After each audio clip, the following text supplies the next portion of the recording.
Thank you for joining us. This is our second of the 3 events for the summer for the bioengineering student welcome. So this time we're focusing on how to succeed in your first year at UTD and beyond.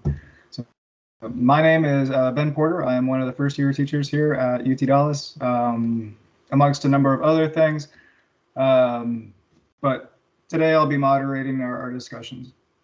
So a few kind of ground rules or requests you might say. If you wouldn't mind turning off your mics or videos unless you're speaking, that would help to avoid some of the confusion. If you have questions, ask that you wait until we reach the Q&A portion and then either raise your hand or put it in the chat. The chat should be located at the top of your screen. There's like a little thought bubble looking thing there with some lines in it. So if you select that, you should be able to see the chat and type in there if you need to.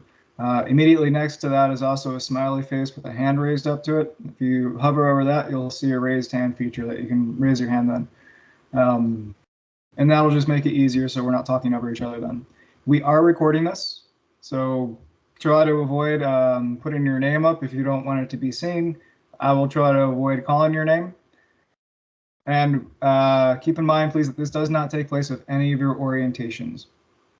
I want to give a big thank you to all of our guests who will be joining us tonight. We have many, and go quickly over our agenda. So for the next 10 minutes or so, we'd like to introduce you to the Office of Undergraduate Advising and Eric Johnson School of Engineering and Computer Science. After that, we'll have our first panel, which will last for about 40 minutes, and then we'll have our second panel. The first panel will consist of faculty, and we have an industry recruiter here with us who's joining us, and a current PhD student. And the second panel will be undergraduate students who are here currently at UTD. All right, so without much further ado, we'll go ahead and jump in with our first group here. So I'd like to welcome Dr. Amy Walker, who's the Associate Dean for Undergraduate Education, and Nazreen Hassan, who is our academic advisor, and allow them to introduce themselves. So Dr. Walker. Good evening. Very nice and welcome to UT Dallas and to your bioengineering first year experience. My name is Dr. Amy Walker. I'm the Associate Dean, as Ben said, for undergraduate education here at ECS. I'm also a professor of material science and engineering, an affiliate professor of electrical and computer engineering, an affiliate professor of chemistry and biochemistry, and an affiliate professor of physics as well. So I have a very large overview of the school, but I thought tonight, if you don't mind, I'm going to share a few slides about some of the resources that you can use. And it's not something that you have to wait to use, right? It's when you start at UTD, you know, if you're interested in becoming a healthcare professional, go to the healthcare professional, the HPAC or the Health Professional Advising Center. If you want to be pre-law, go to the pre-law advising center. But I thought I'd give you some specific ECS resources. So I'm going to share my screen. I hope that's okay, Ben. Absolutely. Okay. Now this is where, you know, it's always a little dodgy that Teams works. So I hope you can all see the slides. And let me see if I can actually get this to... Looks beautifully, yes. Okay, so you should see something that says resources and research. So we're very, very pleased at UTD that many undergraduates take part in research. And by research, I mean actually working in a faculty member's lab for a number of hours a week on an important problem. So for example, just to show you some of the pieces that research that was mentioned just on our news stream in the last year. So we have the sepsis biosensor. That actually came from the Biomedical Engineering Department and Professor Shalini's lab.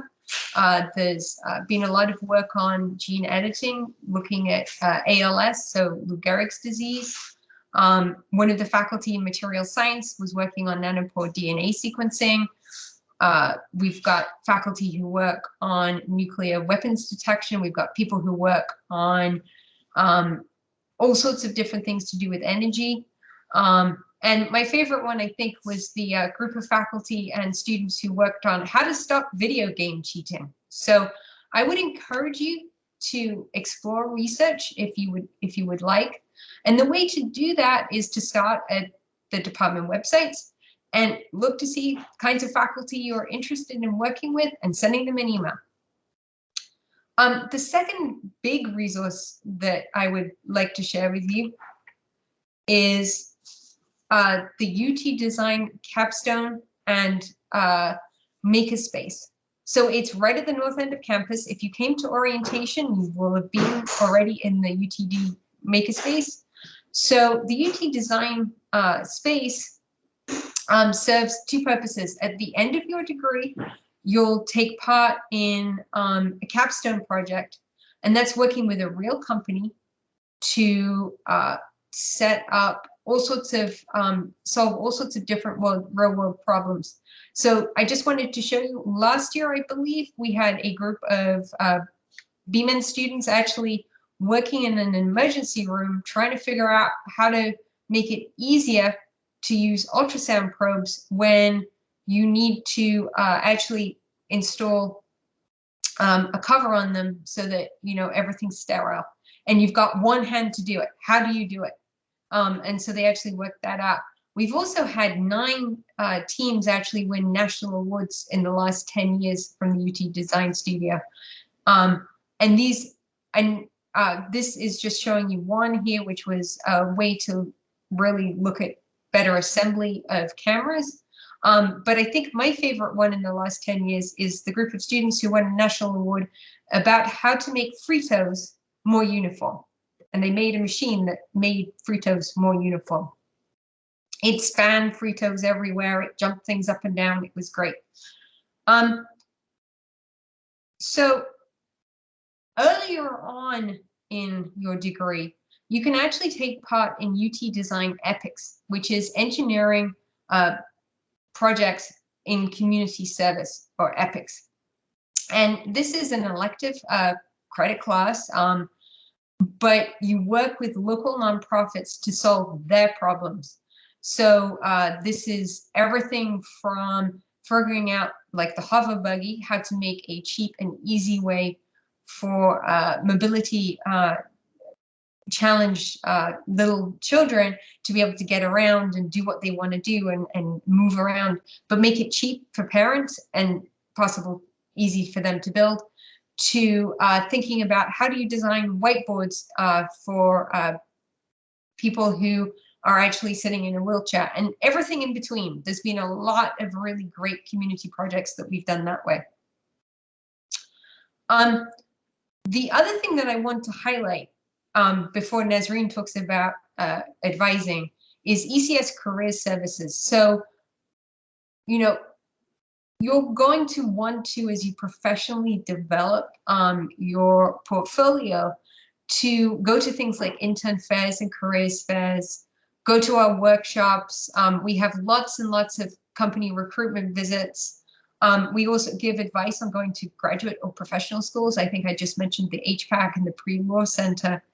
But we have a very, very large internship program.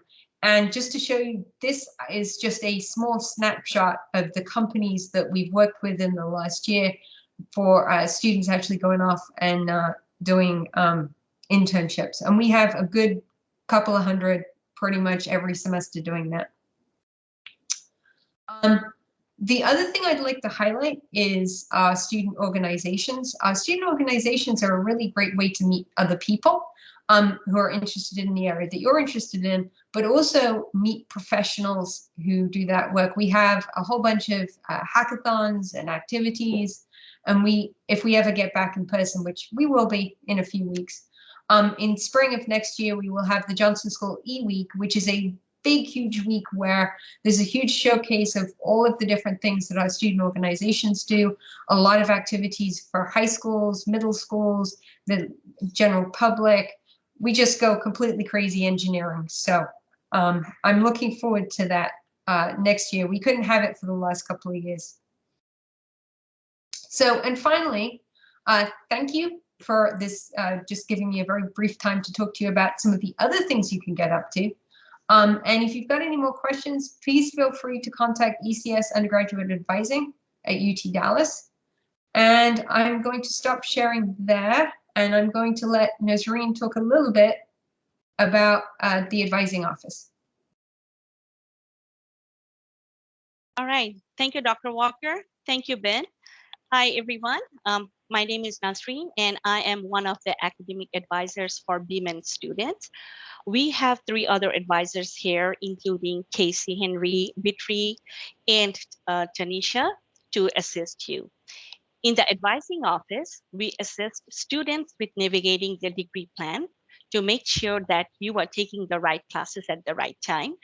We help you to find the resources to assist you with any problems you may face while you are here at UTD. We also teach ECS 1100 classes. We are split by majors and last names, and you can go online to the ECS advising website to find your current advisor. The best advice we can give is to follow your degree plan, flowchart, and reach out to your advisor if you have any questions, any concerns. You need to be careful when taking advice from your classmates, upper level classmates, as their degree plans may be different from yours. The same goes with your friends in different majors or even the same major. So be mindful that we do have a lot of students. Each advisor is currently assisting average of around 750 students. So have patience when you email advisors, because it may take some time for us to get back to you. But when you received your email, and we will definitely return. So do not send multiple emails for the same request, because if you do that, it usually goes bottom of our email. Always know we are here to help you, and we can't wait to see you in the fall. Thank you. And it looks like we have a question from Alejandro. Go ahead, Alejandro. So when I finished, so I read about the UTD Academic Excellence Scholarship, and it said that it covered like 3 years of a student's tuition, right? It depends. So the Academic Excellence Scholarship is actually awarded by UTD, not by ECS. So it's something that we do not control. There are various levels of support within the Academic Excellence Scholarship. So it's very much dependent if you are awarded one on the level of support that you get, and everything is individual. And that is actually only awarded upon entry to UTD. Okay. So Sorry. Wait, is there a way to apply to it, or? You actually do that as you apply to UTD. Yeah, that's the thing. So I read that the Academic Excellence Scholarship was awarded to the school valedictorians, right? Somewhat. It's not always the school valedictorians.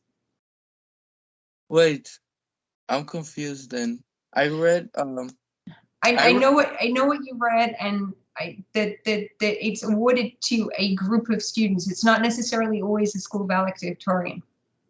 Okay, but I had no idea that even existed. I just read that article and just waited until I graduated and got the valedictorian certificate. And Well, my recommendation is you contact the Office of Admissions and Enrollment at UTD, the main office, and talk with them. They'll be able to help you. Okay, thanks. Okay.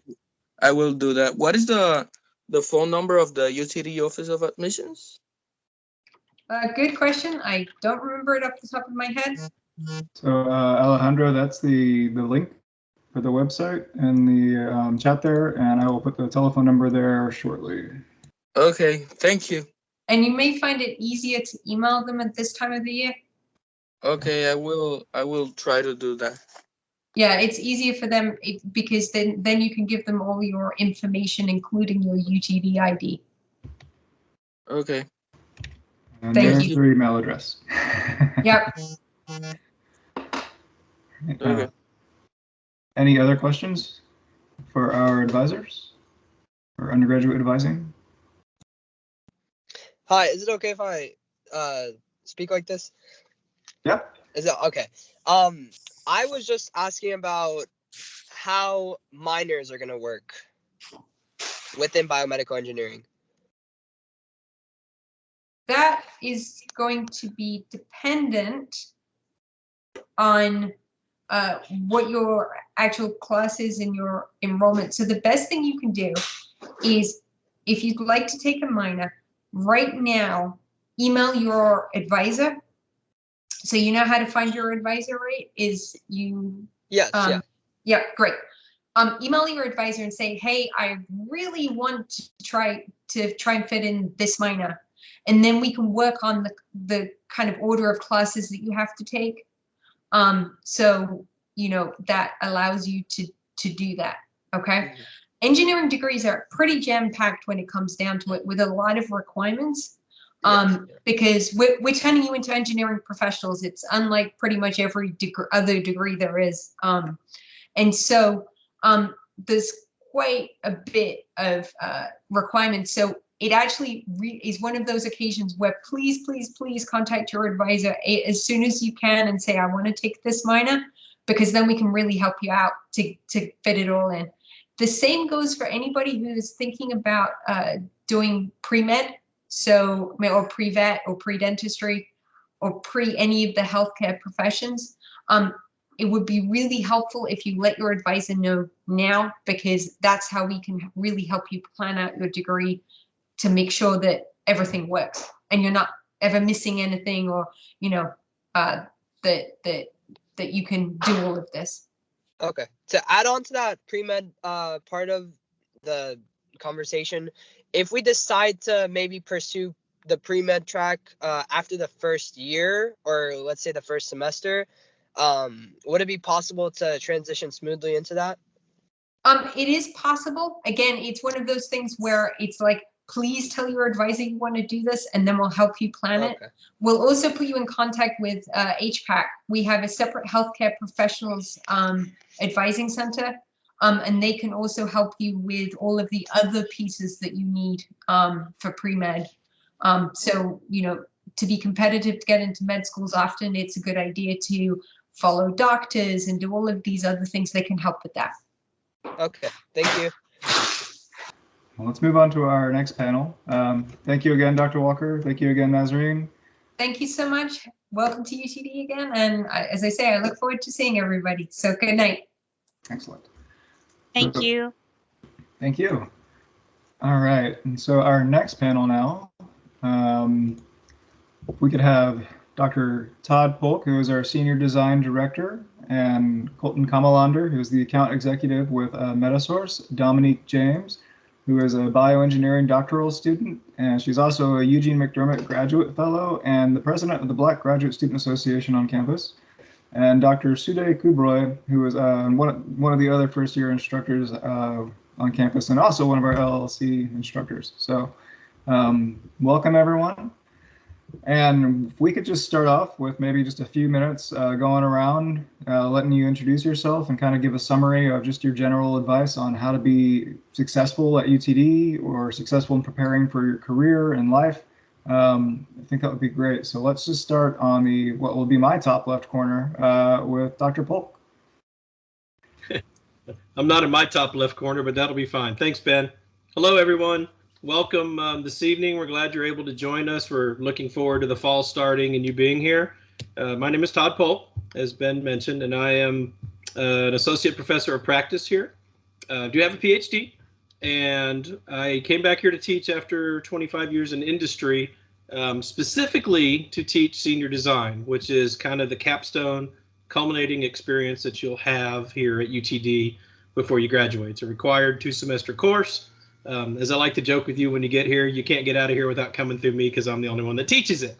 But it'll be fun. It's Dr. Walker. Unfortunately, I popped in just in time to hear her steal all of my thunder, talking about UT Design and our award-winning program, and also most of the suggestions I was going to have for you up front, she pretty much gave you already. So just to kind of reiterate, you know, get involved as soon as you get on campus. Start looking at research labs and finding things that you want to do.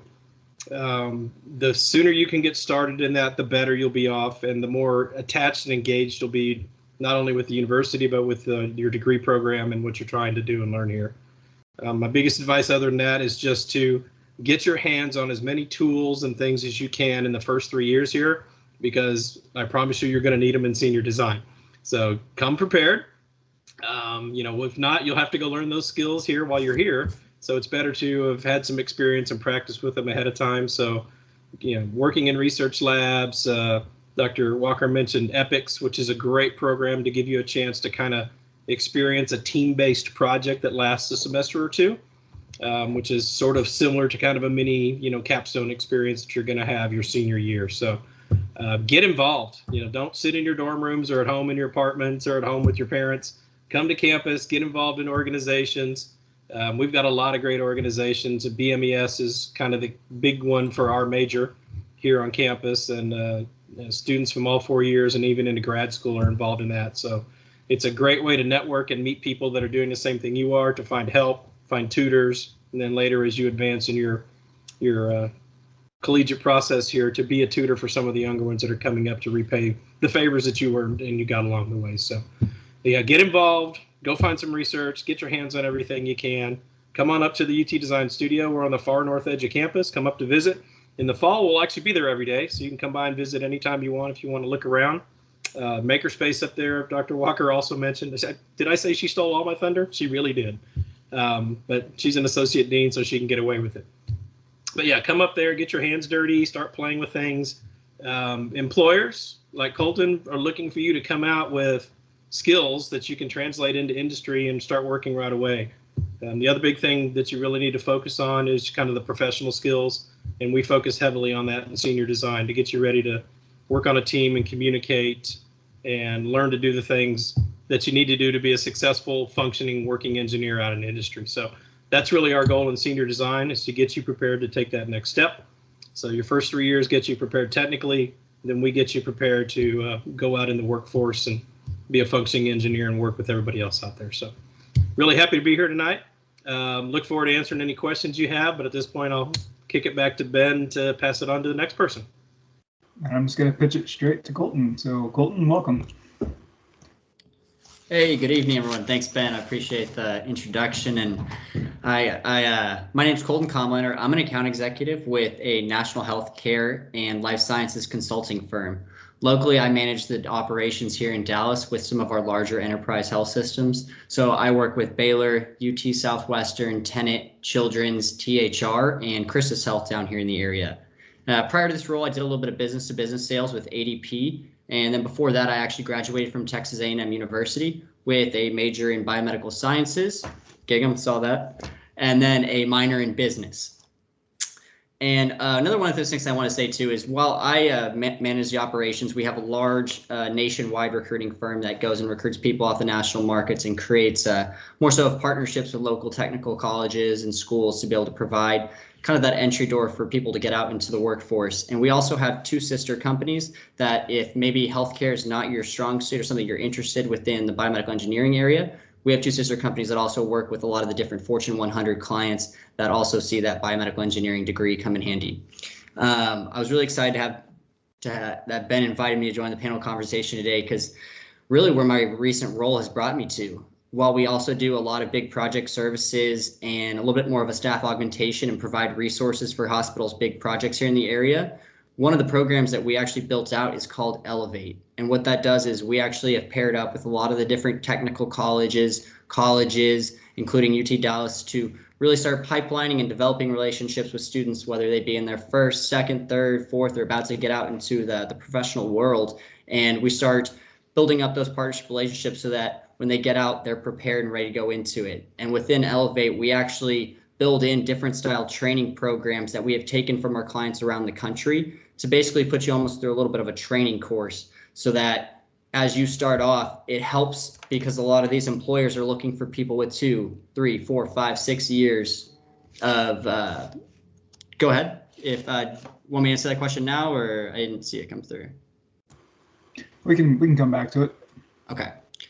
And so with these programs, we build out a little bit of a training program so that when they do come in, they're getting taught through it, and that way it helps them deep dive into the company's culture that they plan to go into a little bit. And one of the things too that I'd say is 3 things that I think would be beneficial for you to do. And I know most of y'all are, I guess, starting in your first years with UT Dallas, which congratulations, that's extremely exciting. I would say it's never too early to build and start doing a LinkedIn page.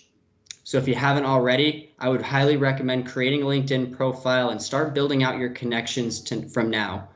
Because as you grow through the 4, 5, 6 years of your college degree, you'll have built up a good network of people that are in your field, people that you can network with, ask questions to, honestly find new jobs in the future. My company recruits heavily off of LinkedIn to find talented candidates, and I think that would be very beneficial. Another thing to do is get a job or an internship with the field that you're looking to get into.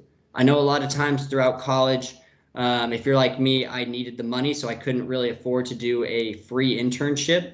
I actually worked at HEB for a little bit throughout college, but it wasn't until the last couple of years of college that I really decided that, hey, if I'm not going to really have these internships, I need to get a job that's going to show the company that I want to get to afterwards that I'm serious about my profession and that this is the direction I want to go to. So look into just different jobs, even if they're even something medial like a call center type role, but just something that gets your foot in the door with a company like that, just to start off that professional experience. And it's always something that we care about from a recruiting standpoint on when we're bringing in new people. And then lastly, something that kind of goes along those lines is try and shadow someone in your field. So whether that's reaching out to someone you met on LinkedIn or family, friends that work in a industry that you would like to get into, ask if you can come shadow them for a day at work, or see if you can just have a sit down conversation and pick their brain about what they do. And it always is beneficial. And even something simple, if it's not reaching out to someone that's already in the profession, talk to some of your professors, try and be a TA for things, be a group lead for project. It's all little things that you can do throughout your college career that'll help put you another little step ahead of everybody. But that's all just the initial points that I wanted to cover real quick, and I'm looking forward to answering and fielding some questions from y'all here at the end. And then I can go ahead and pull up that chat. I saw it come through. Let's we'll hold off on the questions until we get through all the introductions, if that's okay. So Alejandro, Gabby, we see it. We'll come back to it. Not going to forget it. Okay. All right. Thank you, Colton. Dominique. Hi. Hi, everyone. My name is Dominique James, and as Ben said, I am a PhD student. I'm entering my 3rd year this fall, and I work in an ultrasound imaging and therapy lab. And I'm currently working on developing a technique for remote pressure estimation inside the body for areas that may have high pressure and cause or increase your risk for disease. And I'm originally from the Dallas area. I did my undergrad at the University of Rochester because I really wanted to get away from Texas and kind of just wanted to explore. And so I focused on their biomedical engineering program because it was kind of tailored to more things that I wanted to do, and the school didn't have a lot of requirements in terms of like mandatory class, like you immediately get started in the engineering program, which I really enjoyed. So I know all about senior design and the 2 semesters and working through it, but there was a lot of good advice said, and I think I would add on that when you start, you may not know exactly what you want to study or what you want to do. So getting involved early, as everyone said, helps, but it's also okay to try new experiences. So that's the way you're going to start learning, like, okay, I like doing this, or I'm good at this. Okay, I want to try this out next. And you'll still have the connections you've made from the previous experiences to continue forward. And in terms of, I guess, maybe classes wasn't covered as much, but finding those groups of people that are going to help you through the next 4 years, because you guys are going to be a cohort together. So you're going to probably do the same problem sets and struggle in some of the same areas. So getting out of your house and actually going to like form study groups or going to your professors are things that you need to also take advantage of, because if you don't ask for help, then it's not going to come to you. And I think also, as Colton said, LinkedIn is also very important. I think at my university, we didn't start till our sophomore year, so it's actually pretty nice that this is being brought up so early. Even if it's just like putting your name together, kind of helps you build that professional view that people need to see of you. So you start thinking about yourself in a whole different way of like, what am I representing or what am I putting out to the world that I can do as a professional? So really think carefully about what you put on your page and the types of experiences you put on there, because people will see them, recruiters see them. You know, it can tell you like, okay, so-and-so types of people looked at your page. So really being thoughtful about what you put there is going to help you out as well. Excellent, thank you. I see Sude signing back on, so Dr. Kubroy. Hi everyone, my name is Sude Kubroy. You may remember me from the previous event.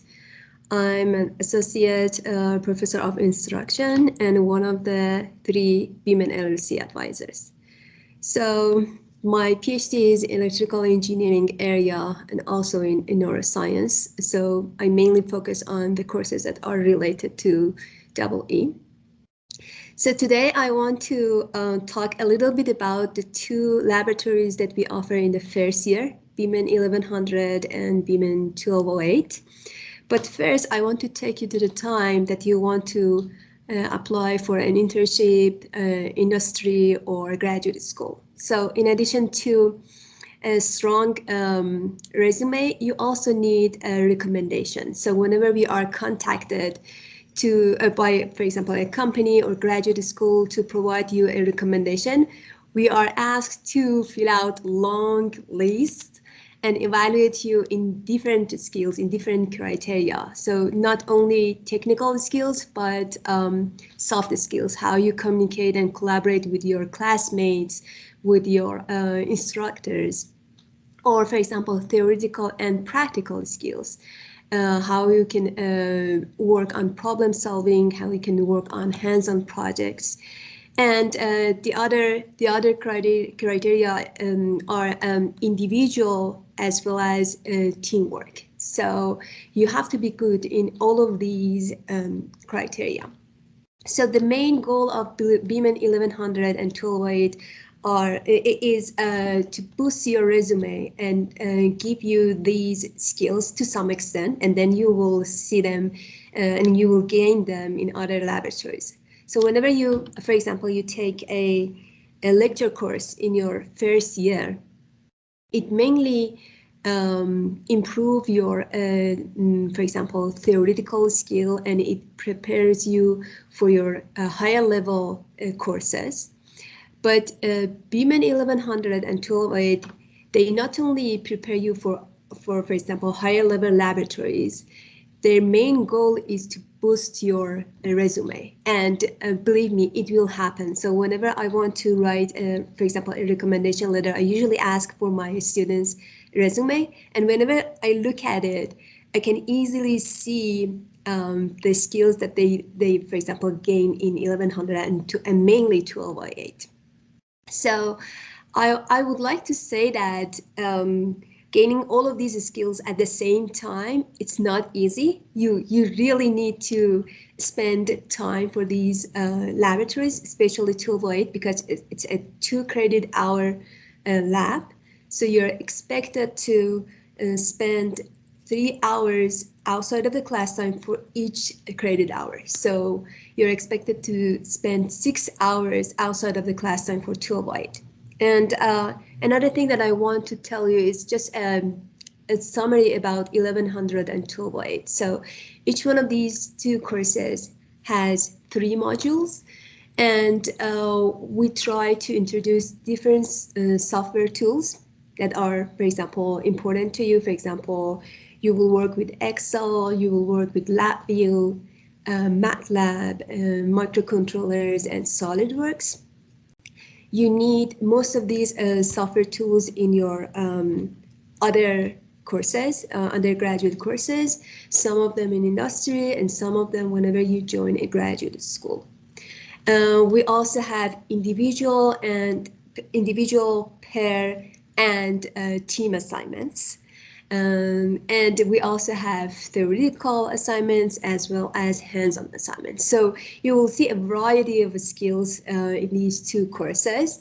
The only thing that you need to do is spending enough time, collaborate with your classmates, attend office hours of your instructors, get help from them, and enjoy enjoy what you learned in these two courses. And then I promise you, by the end of the year, you will go back to your resume and you will add so many lines to your resume, and you're almost ready to apply for an internship. So I'm gonna stop here, and I think we'll wait for your questions. Thank you. So we can go back to our first question there from Alejandro and Gabby. Can biomedical engineers work in genetics programs? So, I mean, I can kind of attest to a little bit of on my side of the business things with this. So, I mean, I almost consider, while genetics is a pretty completely different operation than biomedical engineering, it's somewhat of a subset of biomedical engineering just because of genetic engineering, genetic manipulation, and different things that you can do. And from a standpoint of what we look for, especially from a recruiting standpoint, as you're going into different jobs, I would say that yes, biomedical engineers can definitely work in genetics programs. Really, the biomedical engineering degree has a lot of the curriculum and things that you need to know to be successful in genetics environment. And a lot of the things that these groups, and from my standpoint in healthcare, having that background in biomedical engineering is enough of a footstep to be able to kind of put yourself into different footsteps, whether it be different areas of the lab, different area of research, different areas of the genetic program. So I think that that would be perfectly fine from our standpoint. I don't know if anyone wants to add anything to that. So if I remember correctly, we have, I think, 2 labs in our department. One of them is Dr. Belleris's lab, and the other one is Dr. Levin's lab. I think they are the most related labs to this topic. So you can contact those professors to learn more about this area and the opportunities. Yeah, so in the chat, I just posted a link to the different research areas at UT Dallas. We don't call it genetics straight out. It's systems biology. Yes, systems biology. So if you were to follow that link, it would take you and you'd be able to see Dr. Blair's and Dr. Levine's labs and find out more. So yes, and genetics, we do have work in genetics here at UTD with that. Okay. Did that answer your question? Awesome. Well, if that's the case, let me ask, what study habits do most successful students have? So if I'm coming in, most of our students might be transfers, or most are actually going to be coming out of high school. Should they be changing their approach to how they come to UTD and coming to classes? I can start. Definitely. I think in high school, you kind of get into a routine of just the same thing over and over. You can kind of memorize certain things and know what types of questions you're going to get asked on an exam. And college is, or at least undergrad, is definitely not like that. Your professors are really trying to get you to think and use your brain in a way that you haven't before to learn. Like, learning these new skills is difficult. So you really need to understand the core concepts of what you're being taught and how to apply them. So a lot of things in high school is not how you apply them, but college is all about how you apply your knowledge to different problems and things like that. So really trying to understand the material and in different situations, I think, is something everyone has to learn in undergrad. It's not something you already have. It's kind of something you develop while you're there. Okay, so I want to add something that I noticed about my successful students. So I would say that these students usually attend my office hour. So I can always see them being there, asking about, for example, in-class examples or their assignments before the due date. And whenever they have a quiz or, for example, exam grades, they always follow up to learn what, for example, mistake they have done in their exam to not repeat it anymore. And another thing is that during the class, I mean, during my lecture, I can easily notice that they are following my lecture. They are not only physically present in the class, but their mind is just with me, and they ask questions. They don't scare. They don't feel shy to ask their questions. So I would ask you guys to, whenever you are attending a class, whenever a question comes up to your mind, just ask it. Don't feel shy, and your instructors don't bite. So feel free to ask your question during the class or during the office hours. Don't push it back to the last minute, to the day before your exam, because most of the courses that we have, they are math-based. You have to learn them during the semester, not over one night before the exam date. And also, just to add something quick to that, she kind of nailed to a T what I was going to say as well. And like she said, just don't be afraid to ask for help. I feel like in high school and from some different type of schools, there's not as much of a stigma to be able to ask for help. So like she was saying, go to those TA hours, ask way in advance, even go to tutoring. I know a bunch of different schools have different tutoring programs that are off campus. It doesn't give you a bad look. Everyone does it, and it only puts you in a better position to succeed in the long run too. Yeah, and I guess I would echo what Dr. Kubri said. You know, don't procrastinate. The worst thing we see are the ones that try to do everything the night before. I can promise you in senior design that doesn't work. It might work on a homework assignment occasionally, but for the most part, you've got to plan out your work and do it. I guess the other biggest advice I can give you is think of it as really, you guys all know what a step function is, right? It's a step function from high school to college, even as a freshman. My son coasted through high school, got to college and went, uh-oh, I have to study in order to keep up. So it's a big jump. It may not feel like it right now, but about 2 or 3 weeks into the fall semester, you're going to realize how much is swirling around you and how much you have to do to keep up. So jump on it. Don't wait. Come talk to us. There's nothing we like more than seeing you in office hours and having you ask questions in class. There's nothing worse than standing up there and lecturing for an hour and nobody says a word. We love the interaction, so please ask questions. I always say the only dumb question is the one you don't ask. So ask all the questions you want. We don't care if you think they're dumb. We're not going to think they're dumb because you're asking them. Makes it a heck of a lot easier for us to write letters of recommendation when we actually know you too. So if you raise your hands and you talk in class and you come talk to us in office hours, it makes it a lot easier. You don't get that generic letter. We can actually talk about you. So it's a great thing for us to know you. Yeah.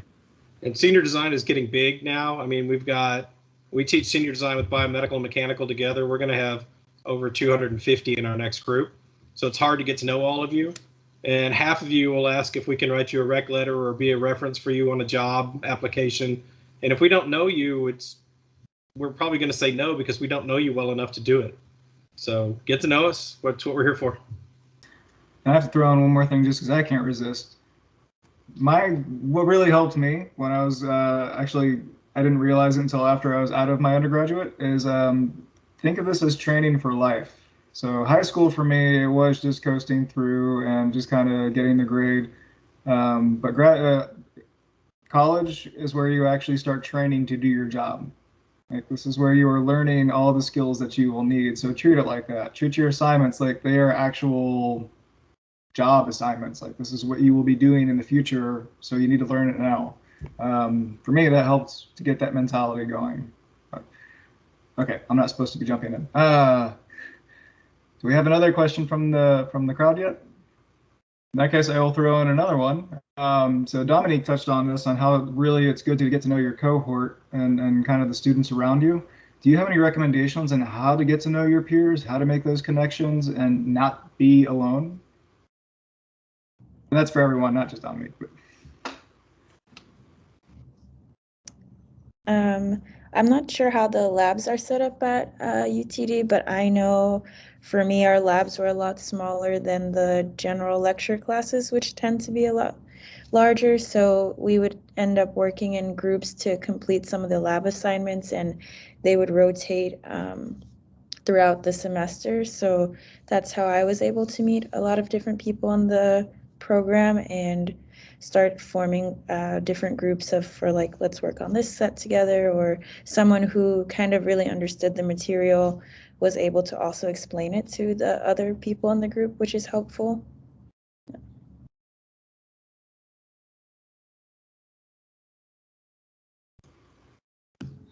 And I mean, also, I know it's been touched on quite a few times here today too, but just being able to just join different organizations like the UT Dallas, for instance, UT Dallas Biomedical Engineering Society, joining a major organization is always a great idea to get people that are obviously studying the same things that you are.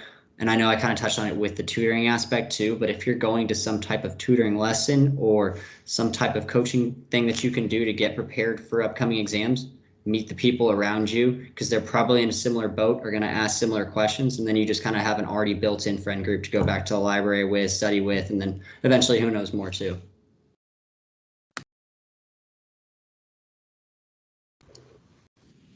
Yeah, I think everybody's given you the best advice so far. Get involved, get to know other people in your major, even and outside your major, but in your major specifically because, like Dominique said, they're all taking the same classes. They're going to take the same tests you are, have the same homework assignments. So get to know them, and don't try to go through this alone, right? In high school, you kind of do your own thing. Don't try to do this alone. It's a whole lot more fun when you're doing it with other people. Homework's a whole lot easier with a couple of you working on it than doing it by yourself. So I know the last year's been kind of tough. Everybody's used to sitting like we are today, but fall back on campus, get involved, get to know your peers and the others in your cohort, because you're going to be with them for 4 years. Sude, would you like to add any?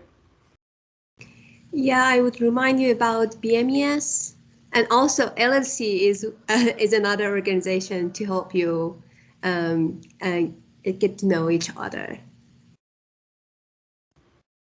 Excellent. We have a question from Sebastian. Is there any advice you can give us about time management in our first year? So I would say that start it from your class time. Make it useful. So don't say that I will go, for example, home and start reading these materials again and work on them. So try to take advantage of the class time as much as possible. In your laboratories, you're usually in pair with another person, so get help from each other. You have your instructor and your TA. They are working around, so ask your questions, try to solve the problem as soon as possible. I'm not saying that try to finish everything. You have to understand what is going on, why you're asked to do this laboratory.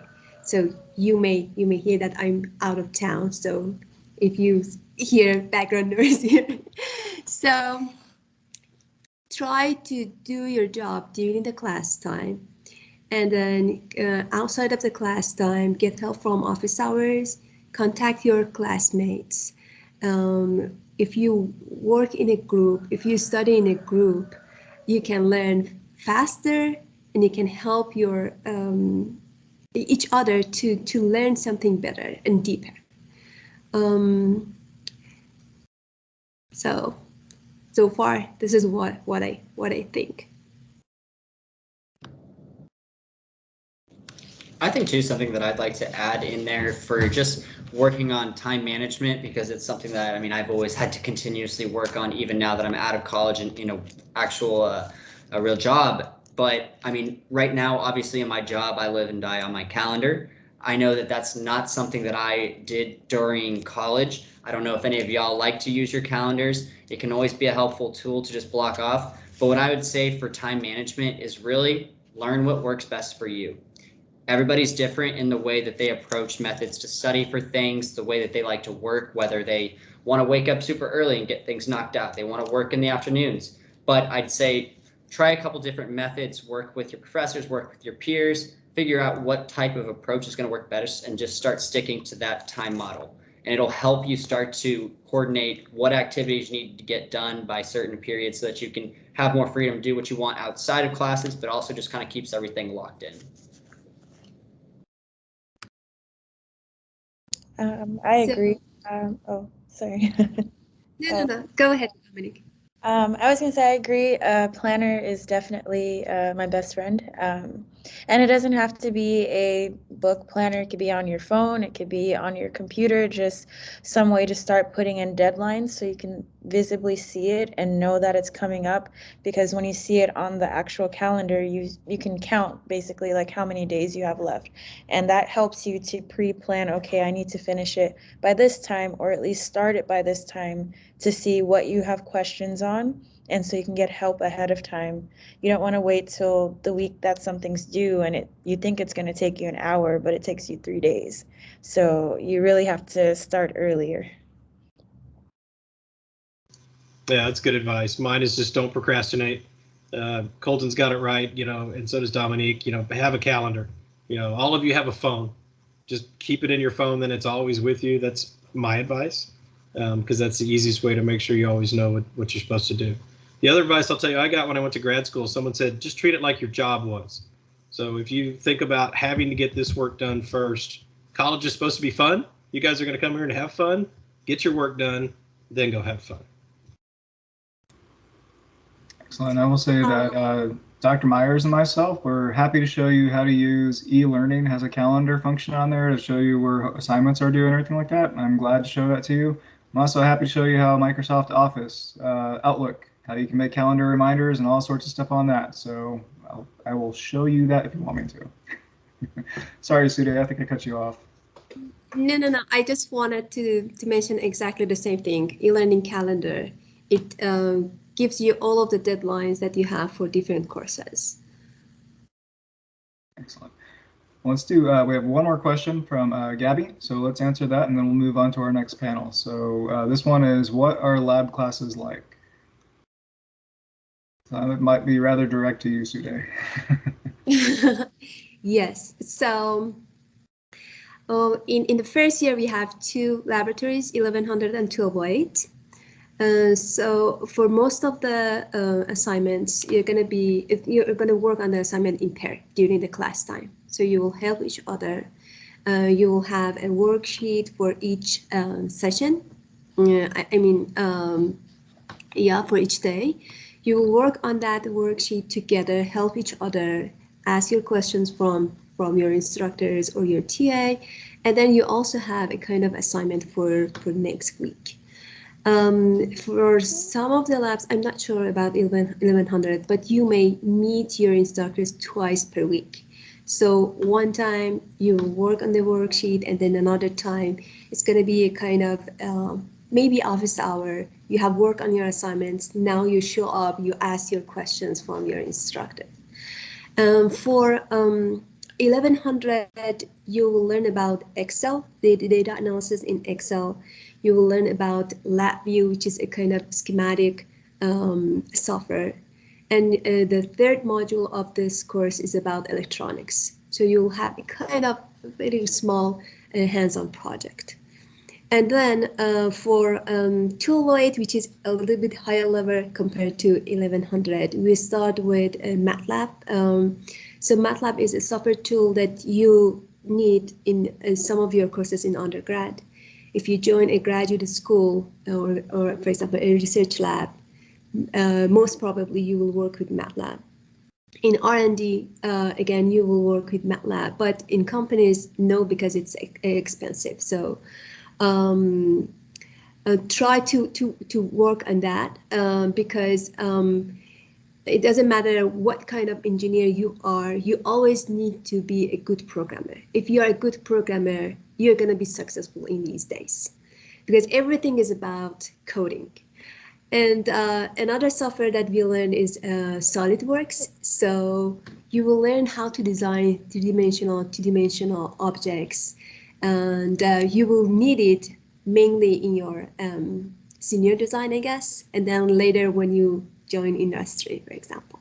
And the third module is about again, electronics and microcontrollers.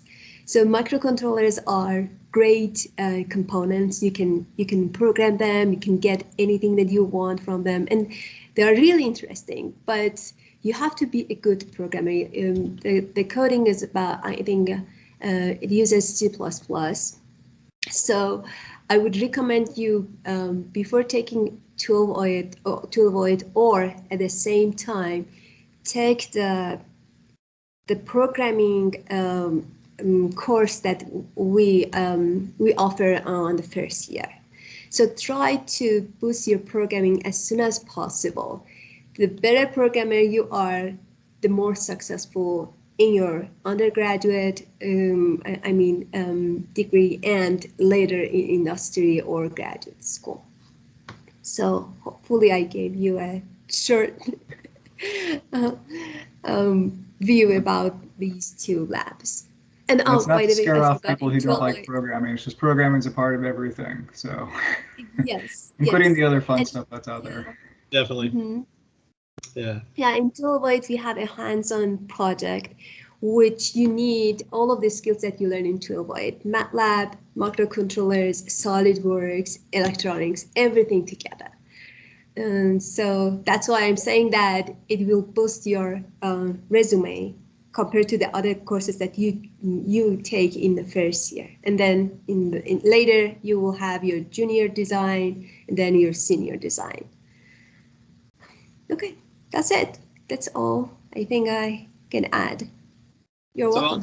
I'll just add to that. Sude basically told you what's happening your first year, mainly in labs. More generically, in your lecture classes, you get all the theory. In your labs is where you put that theory into practice and actually do something, which, as Colton will tell you, is what happens in the real world, right? There's not quite as much theory out there. It's more applications of that theory and those techniques and those tools and those components to build something, because company wants to sell something. So you got to make it real. And so, again, that's where senior design is focused, and pretty much the entire time is all focused on application. So I've actually gone longer than I was supposed to on this panel, but rather quickly, do you have any finishing comments that you would like to leave with before we switch over to our next group? No? No is fine. Yes is fine. Either one. I'll just say, I'll see you guys in 3 years when you get to senior design. I'll be here waiting. Good luck. Good luck as freshmen and throughout the program. I look forward to seeing all of you in what, 2024? Yeah, that'll be great. All right, excellent. Well, thank you all. Actually, okay, so there's a quick question, I guess. Is SolidWorks similar to Autodesk Fusion? I'm not exactly sure. So Todd, do you know? Yeah, it's similar. It's just another version of doing 3D modeling and 3D design. It's just from a different company. That's all. If you can use one, you can learn to use the other. Awesome. All right. So we will move on now to our next panel. Thank you very much, Colton, Sude, Todd, and Dominique. Really appreciate y'all showing up. See you all. Thanks, Ben. See you all in Good luck, person. Thank everyone. you all. Thanks, Ben. Bye, everybody. Good luck. Okay, now let's switch over and meet our next panelists. So if you all could turn your cameras on, we have Claire Navant, Kirthana Velmurugan, Heba Abdallah, and David Garada. So these are all current not graduate students, I'm sorry, I'm getting myself mixed up. These are all current students in UT Dallas in the bioengineering department. And they all have excellent study skills that I pick their brains. So those questions that you're asking the faculty, ask them. So when it comes to good study habits, everything like that, how to get all the strategies, this is the crowd that you want to talk to. And I think we've gotten most of the other faculty off, so they're fairly free. I'm not going to tell anybody what was said here, so feel free to be honest. But first, let's do as we did with the last group. If you could each go around and maybe give a brief introduction to yourself and kind of a summary of any tips or any ideas that you'd like to share. We're going to start in my top left-hand corner again with Claire. So Claire. All right, yeah, so I am Claire. I'm coming up on my senior year this fall. I'm in the honors program. My ambition and goal, I guess, with studying BMen is to work in research and development of medical devices. In particular, I'm interested in like diabetic medical devices because I'm a type 1 diabetic. During my time at UTD so far, I have done research and I've gone to a research conference in Philadelphia. I've tried out various organizations and clubs. I've been to lots of different events, from career fairs, resume workshops, to sporting events and like fine art events and all that fun stuff as well.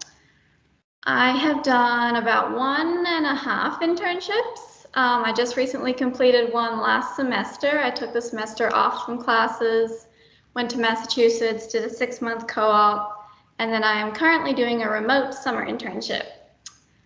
Outside of school, I'm a CrossFit trainer. CrossFit is like my biggest hobby. I like to cook, I like to bake, I like to hang out in coffee shops. And if engineering totally fails me, I really like poetry, so I'm going to fall back on being a poet. As for what you really came to hear, like what's the secret potion that makes you successful in college? There really isn't one. And even if there was, it would be unique to everyone because everyone finds success differently. There's a different route to success that everybody takes, and that's totally okay. So I think the key part is finding what your specific path is and what works best for you. So my top tips are kind of more generic, more general, and I'm hoping you will be able to apply them to several different aspects of college to be successful. So number one, I would say, is just have an open mind to everything. Be willing to try anything and everything. You might not like it, you might hate it, but just try it. Like if somebody invites you to a club organization and you're like, I'm not really sure if this is my thing, just go, see if you like it, and if you don't ever go again. That's okay. Or you might hear about a certain tutoring session and you're like, I don't really know if peer tutoring is my thing or if this group is gonna help me learn. Still, go try it, see what it's like. So basically, just don't be afraid to say yes to opportunities that come up, even if it seems kind of scary or kind of weird or outside your wheelhouse. And then my second big thing is have a de-stressor or something that you know that can calm you down, relax you. Because, yeah, I mean, college is going to be stressful at times. I'm not going to lie to you. So have something that you know that makes you feel good. And that can be like journaling or gardening or puzzles or exercise, whatever it is, figure it out and use it. And yeah, that's all I got. Thank you. We're going to go clockwise around my screen. So David, you're up. Hello, everybody. Can you hear me well? Yes? Okay, I got to make sure. Thank you. My name is David Gerada. I am a rising senior in BMen. I have been involved in various clubs throughout campus. I'm also a residential assistant or peer advisors, but UTD has decided to call it. I'm also involved in research. So yeah, that's some small introduction about me. Now, in terms of tips, I think the best thing I could have ever done as an undergrad, especially starting at the point you are now as a freshman, is plan out your schedule from now and up to 4 years in advance if you can. Take the degree plan, the undergraduate catalog that the university provides, translate it into a format that you understand, incorporate all of the classes that you've taken, all the classes that you plan to take at UTD, outside of UTD, and just make a solid plan for yourself. That way, by the time where you have to register for classes comes, you know exactly what to sign up for. You don't have to struggle and figure out every single semester what comes next. Even if it changes around, it's still the best way to be prepared for class sign up. And just also know yourself and don't overload with classes. It's one of the biggest mistakes you can make. Even if you think you're going to get done faster with the degree plan, if you don't do it well, there's no point in doing it right. So those are my two general tips. Yeah, and then we'll go on to the questions later, I guess. Great, thank you. Okay, Heba, you're next in my round wheel, so welcome. Hi, thank you for having us at first. For everybody else, thank you for being here. So to get started, my name is Heba, and I am a graduate student actually at UTD in the Biomedical Engineering Department. A little bit about myself, I actually started off at UTA and then came out as a transfer into UTD. So it was very different for me from class size, from the people, from the culture, everything was different. But UTD, I mean, you can't top it off. You're in a good hands if you're at UTD Bioengineering. So after that, I started off with going into different clubs, but as biomedical engineer, I was also interested in entrepreneurship. So every once in a while, I would find myself at Launchpad. If you haven't heard about it, I'm sure Dr. Porter would be more than helpful to help you with that. I made a few connections here and there, and then as soon as I started my senior design project, I worked on an ophthalmology project, and I reached out to a few physicians at UT Southwestern, and I was able to kind of connect with them with other bioengineers. And once I graduated with my bachelor's, I was actually able to create a what is it called? A startup. And I'm the co-founder with other biomedical engineering student and an ophthalmologist at UT Southwestern, where we are working on a contact lens and a glaucoma shunt to improve the life of patients, as what we saw was completely, difficult for patients in the clinic to have to deal with what they have to deal with the what is called the shunts that are already on the market. So aside from that, that's mostly my research part of biomedical engineering. I'm also a full-time product engineer at Biomedical here in Carrollton. What I do there is very different than what's my everyday research life. It's different than what you definitely see on in your undergrad level classes. So I'm the product engineer for our compounding device, which is an Apex. And what it does is that it takes multiple solutions and it kind of compounds them at different volumes, at different speeds into a final container. So it's typically used at pharmacies. And we're also working on our Apogee, which is, we're just doing the design transfer for it, but it's still not on the market. We're working with vendors to create the parts with whether it's like 3D printing or injection molding. And we're also working on creating costs and service plans and things like that.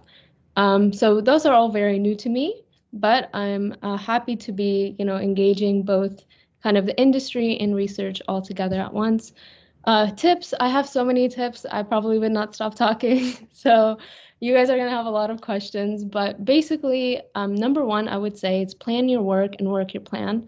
As a freshman, I know it's going to be very, very hectic for you to start off somewhere, or you're just going to be very overwhelmed. So at least have a plan for yourself where you're like, okay, at least for today, I'll get through these classes, figure out these homework problems, and then work these plans. Unless you are, there's an emergency, but make sure that you are working your plan. Another thing is I push you as freshmen, please ask questions, whether it's your TA, whether it's your professors, your friends, anyone on campus, ask questions. No one's going to let you down. Your professors understand that you're brand new to this, and someone may know what a resistor is in your class, but you may not know what a resistor is in your class, so it's okay. Don't worry.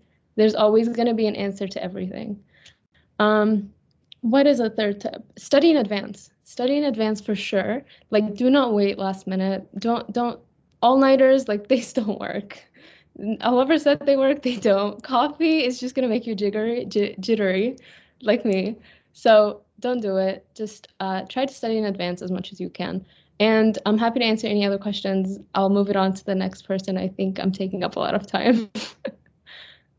Oh, thank you, Ben. You should absolutely throw something at me next time you see me, because you are definitely a graduate student. I'm so sorry for that. And her group actually won the Big Idea competition last year for their product, so that was pretty awesome. Okay. You did mention one thing that I want to touch on, because I don't think anybody emphasized it yet. we know that you are all coming in from different backgrounds. Some of you are going to know programming. Some of you won't know programming at all. Some of you are going to know electrical. Some of you won't know that at all. Some of you are going to know biology. It's in all sorts of backgrounds.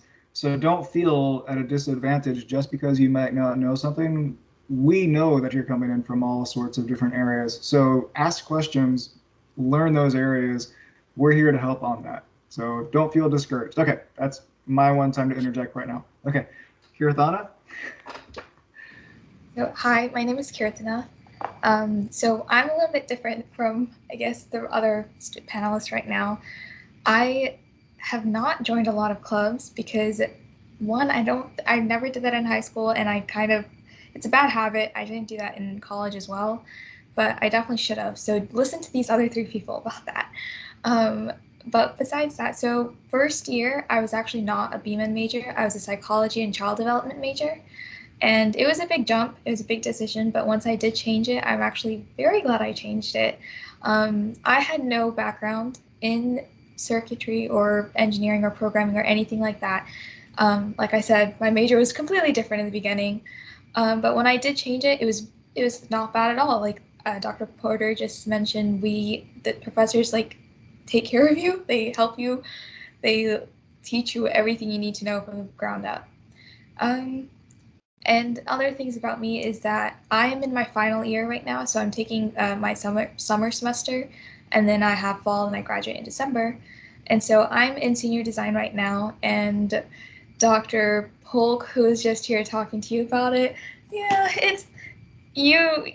it's different. It's like the real world and everything, like labs in classes, they were one thing, but then this is like 10 times or 100 times that.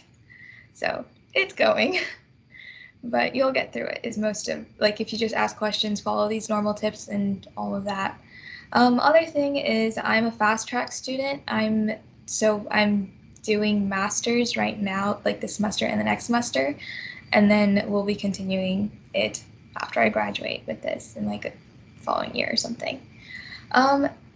Any tips that I have, I guess mostly, like some people already covered this already, about study habits, like pacing yourself, asking questions, surrounding yourself with people, like physically surround yourself so that you're not alone, both like physically, because I know with the whole quarantine and everything this past year, everyone's just been at home or somewhere like that. And so being on campus and surrounding yourself with people, I mean, for some people, because I know others might thrive alone, but it depends. So do try and see what works for you. And another thing is, I think someone asked this question for the last panelist about how do you connect and everything. I think the best way to do that, this is something I do personally, I start group me's for every class that I'm in. And it's actually very beneficial because all of not the entire class, because some people don't get the memo, but I normally send out the email on e-learning. There's an option where you can mass email entire class, preferably not with the professors, because I don't know if you want the professors to be in your group chat, but you could if you want to, but I don't know if they would want to be spammed with your messages. But I normally send it to all the students, and then whoever wants to join, they can join. And you just share tips, or it's not even the fact that you don't have to talk about classes. You can just be like, okay, I'm stressing out over this exam, and you can just all suffer together, It's just nice to know that you're not alone. And other than that, do take care of yourself, stay safe, stay healthy. And that's pretty much all I have right now before we get to questions. And actually, you touched on fast track. Can you briefly describe what that is? Yeah, so fast track, so in high school, you I guess to connect it to high school, it would be like what AP classes are, or dual credit more of, where you would take graduate classes while you're an undergrad, and there are some classes that can double as your undergrad credit, but others, so there are 3 options, I think, where one is where it can double as your graduate class credit as well as your undergrad class credit, and then another option is where it only considers, or is only graduate credit, which is half of the stuff that I'm doing. The benefit of that is that you're paying undergrad tuition for a graduate class if you're taking it as fast track while you're in undergrad. And then I can't remember what the last option is, but I just remember the advisor saying, just forget about that option. So I did forget about it. But that's what fast track is. And I think from a BMN major, there are quite a few options. So like after BMN, you can continue to do BMN for your graduate major, but I'm actually doing systems engineering and management. And so that's, I think, a cross track is what they call it. But there are other options like where you can go into specifically computer engineering or electrical and more. So it's just to narrow down your path and field of study. Thank you. And I'd actually like to revisit a question from earlier that they had asked to the previous group. How do you stay organized? Right? How do you stay on top of all the assignments, everything that's going on, time management? Any tips for that? Anyone? I would say pretty much what the previous panel said as far as having a planner. Like I like to use a physical handwritten planner. I know that's kind of old school now, but that really just having that visual that's not on a computer that I stare at all day is more beneficial to me than putting it in a Google Calendar or something. I mean, it's good because the Google Calendar gives you reminders, which is nice. So maybe a mix of both. But I really feel like a physical planner that you have to actually write in is very helpful. And as far as time management, just being proactive, doing things before you feel like you need to, because sometimes it's not before you need to. And you might not know that when you're starting it, like I think someone else had mentioned. But that's definitely how I approach everything. You know, I get an assignment and I will start it not right away, but kind of as soon as I can. I don't like to leave things to the last minute, you know, the night before something is due. That's just not how my work life works, I guess. So my biggest tip is definitely be proactive, get on top of things, do them before the last minute. I want to touch on that. So I know a lot of people might not get to the point where like, oh, I'm going to start on it immediately. So the best first step is to just open it up, read it, look through, see how much there is. Because I know it's surprising. A lot of people don't do that. And you can easily get into the habit of not checking your work. You're just going to assume, oh, there's not that many problems on this whatever homework. But once you actually get into it, like it might look like there's only like 2 problems, but you actually look and it's like, oh, parts A through F. It's like, okay. So go ahead and actually look into it, read through everything that you might need to, skim it, and then you can probably plan ahead and be like, okay, well, I'll start tomorrow. And then actually start tomorrow, though, commit to it. Don't just keep on pushing it away. So what I found useful, I tried the physical planner, found that it was an excuse for me to not look at my work, so I kind of ignore my physical planner. So instead, I use this app called Power Planner, and at the beginning of every semester, I take all of my syllabi, and it has the option to not divide. You can put in classes, and instead classes you have tasks. And then you can integrate it into your Google Calendar and you know, the standard options that you have for all of these calendar apps. And it gives you reminders. You can have it on your computer, on your phone, on your tablet, whatever device. So that way, in all the screens, I have no excuse to know that I have homework due the next day or something of the sort. So if you don't like physical planners, check out Power Planner or any similar app. They are very useful, and especially if you need constant reminders that you have homework due. It's very useful. Yeah, I agree with that. I do that like the first week of classes are super hectic because I'm so busy trying to transfer the entire syllabus onto my phone, but it is very worth it. It might like be a lot in the beginning, but later down the line, it's so easy. You're like, oh, well, this is there. And so even like if the professors don't remind you of it, you already have it there. Because I know a lot of professors just expect you to check the syllabus and know when stuff is due, which is very different from high school, by the way. And it will look like a lot when you're putting it all in there at once, but over time, it's gradually spreads out. Like, it's just because you're doing it all at once that it seems very overwhelming, but it will get more scheduled as you go. It won't be everything all at once. Well, sometimes it might feel like that, but it'll be okay. Also, I would actually recommend like writing things like if you know you also have an appointment that day and you have homework due that day, write that down into your calendar. It's the satisfaction of crossing it out completely and then like having to throw away the whole sheet that really matters, you know? It's just like I'm done with this whole month, everything's over. I already had my exams, it's done. Cross it out, erase it, delete it, whatever it is. Just make sure that you're writing it down. Whether also if you're living in a dorm or in your house or home and you have an empty wall, use it. Sticky notes, calendars, big ones, small ones, it doesn't matter, as long as you're actually being productive, like everyone has said. Yeah, I find great satisfaction in checking things off my to-do list. That's about the only thing I do on paper. Everything else is electronic, but the to-do list feels so good. So this is going to show just how long I've been out of high school. Do they have syllabi in high school? Is that a thing, or is that more like a college? I think they do, but we just never looked at it. Yeah. Could you touch on syllabi a little bit and kind of what do you do with them? What are they even? Like, how do they matter? What do they matter? So I don't know what it's called. Okay, they do. Okay. I never looked at them in high school. Way to feel old.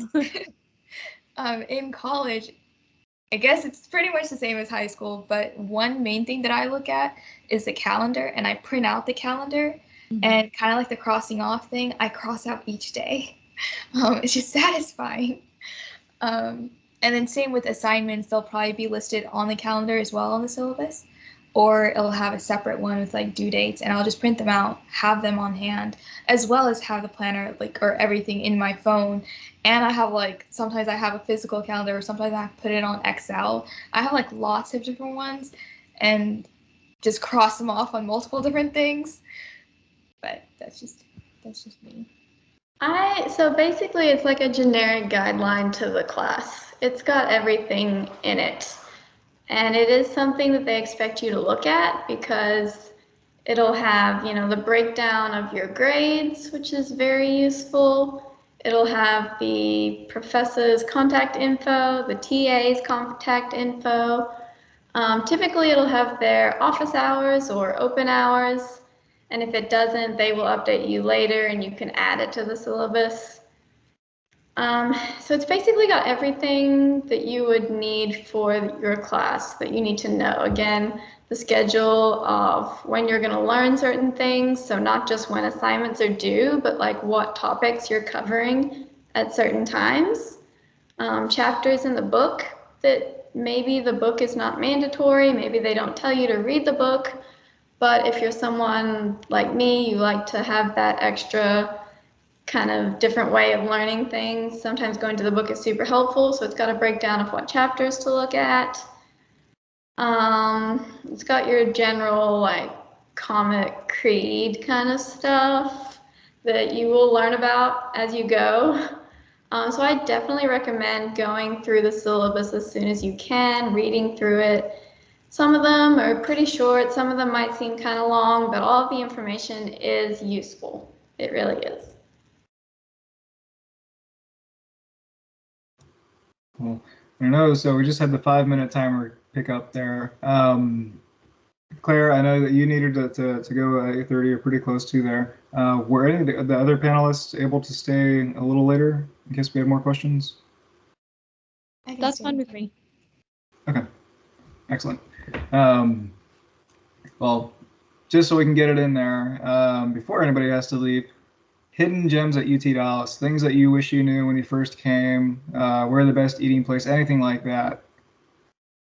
Any just kind of things that you wish you had known as a freshman or a first year coming in or a transfer that you would want to share? So I guess right before I drop off, this is kind of just a totally random thing, but UTD does have like a free clinic, like doctor.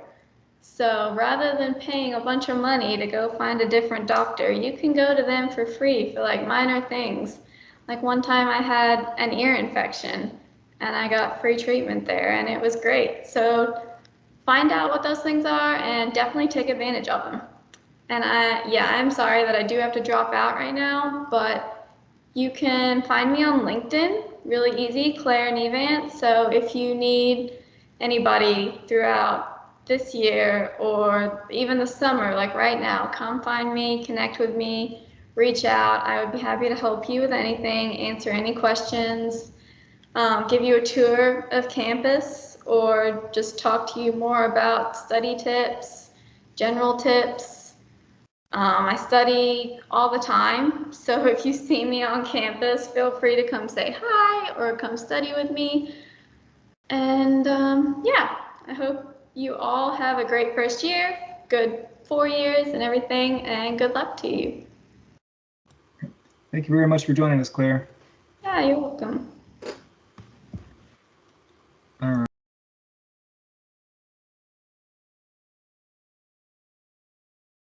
Dr. Polk or Porter, you muted yourself. Thank you. So since we're still in that thread, any hidden gems on campus that you would want people to know about? Best coffee shops, I don't know, anything like that.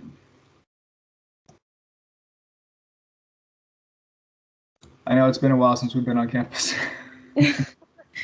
I'm probably the worst person to ask because honestly, as a student, my only focus undergrad was basically go to class, go to study group, get lunch, and go back and study, and that was like my life until senior year and maybe junior year, but mostly senior year, where like I was like, okay, it's time to live a little. So I would say honestly, my favorite place to be was Launchpad, just because it was open, you had free coffee if you knew people. I just don't tell them I said that. The new what is it, engineering building, the West, I believe, is really ECS West. nice. Yeah, ECS West. It's very nice. There's a bunch of study places, the booths or the rooms. That's where I would usually be. Because they're private and you can also like have multiple people there, and the boards were there, everything like, and it was close to campus. It was like, if you're at senior design right now where it is, it's very far away to get lunch or to get food. But we've expanded. In terms of lunch, actually, so here's a trick. Don't go to lunch during lunchtime. Just like pick up your lunch at any other time, because either way, you're going to be standing in line for a very, very long time. So try to get lunch like before the rush period, which is like 12 to 2 or 12 to 1. But then I won't exaggerate. But yeah, if you don't want to stand in line and you're in a rush, then just grab your food and eat in class or like eat after class. But you'll figure these things out like once you start on campus. It's going to be exciting for sure. I think that's about it for me.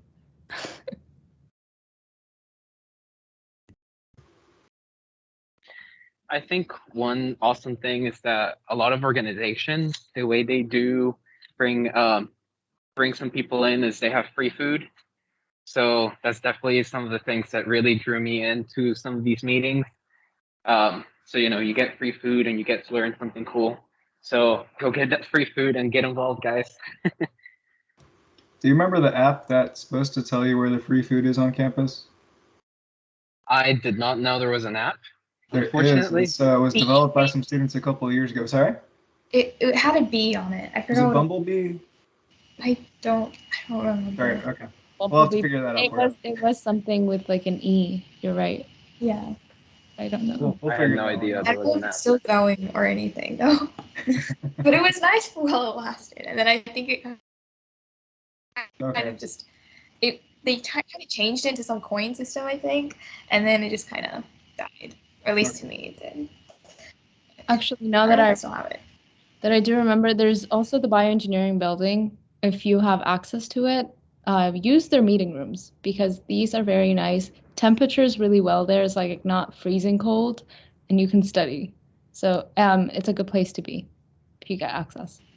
Oh, speaking of cold, like the climate in almost every building is very different. So even if it's like summer, bring a jacket. Because it's very different. Like you'd be even I know in HH you'd be like walking in and it's like warm, and you walk into another section like just cross the hallway and then suddenly entirely different climate. So just wear comfortable clothes, but also layers. Yeah. So you're not freezing, because I know that would be like the only thing on my mind if I'm freezing in class. So. Awesome. That's good. Yeah, and always remember to bring an umbrella because we're in Texas. Any questions from anyone? Otherwise, I'm going to keep asking stuff. So.